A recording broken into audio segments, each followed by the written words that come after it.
That's good because, I thought that's true because in fields, I never thought of this before. I go to fill it out and it'll tell me if something's required or I missed something, right? Yeah, that's true. It'll do red text, and now it makes me think. I wonder what they do for screen readers. To tell you that you're incorrect. For us that have the visual capability, yeah, we can see it because it'll give that little asterisk that it's a required field, right? And then if you Yes. don't fill it in, it'll say you have 4 errors. Go fix those. But it's not always even intuitive there either because I'm like, No. where's the errors? It's got to point it out to me. I need to know where the errors are so I know what to fix. And, Yeah. some of them are really basic. Like I'm sure most people wouldn't think a second thought about asking for a phone number or even a social security number and not tell me whether I'm supposed to put spaces in or not put spaces in, Yes, or that's whether I'm true. supposed to use dashes or not use dashes. I mean, Right. that Yes. that seems like a really simple thing, but sometimes that's the last thing I got to figure out. The other thing is sometimes, and I hate this when people do it, is they will put a required field on the page so that in order to get to it, I have to go past the button that says submit to find it. So sometimes I will press submit several times and it'll keep telling me I have something wrong. And I go back through all the stuff that came before the submit button and there's nothing wrong. And then I finally realize, oh, wait a minute, there's something down there that I have to enter.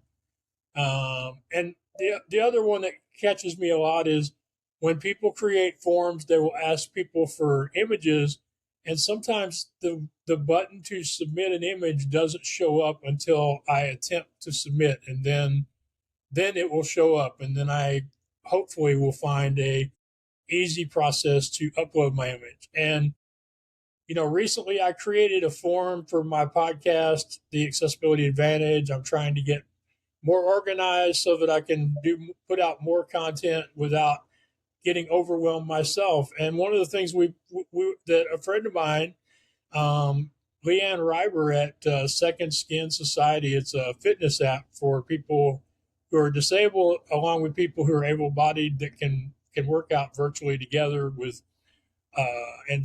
And many of the instructors on the platform have disabilities. It's a really cool business. Wow. When I asked her to fill out my form, she says, "Max, this form is missing one really important thing." I said, "What's it missing?"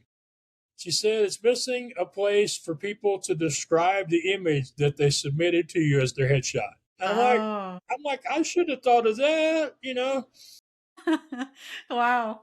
Oh, well, it's good that you tested it out with her. I mean, and I think Exactly. that's what a Yes. lot of people need to do is test it out. See, does it make sense? Does it flow well for anybody, right? So having a button, too soon doesn't make sense. The instructions don't, Yeah. yeah, they don't make sense. I highly Yeah. encourage people test your own form, if nothing else. If you're not going Yes. to ask your friends to see if the form works, test it yourself. Right. And see how think of yourself as using it for the first time, right? As I say, put a different hat on and and do that. Right. It makes such a difference, right? Yeah, Yeah, absolutely. yeah, and Yeah.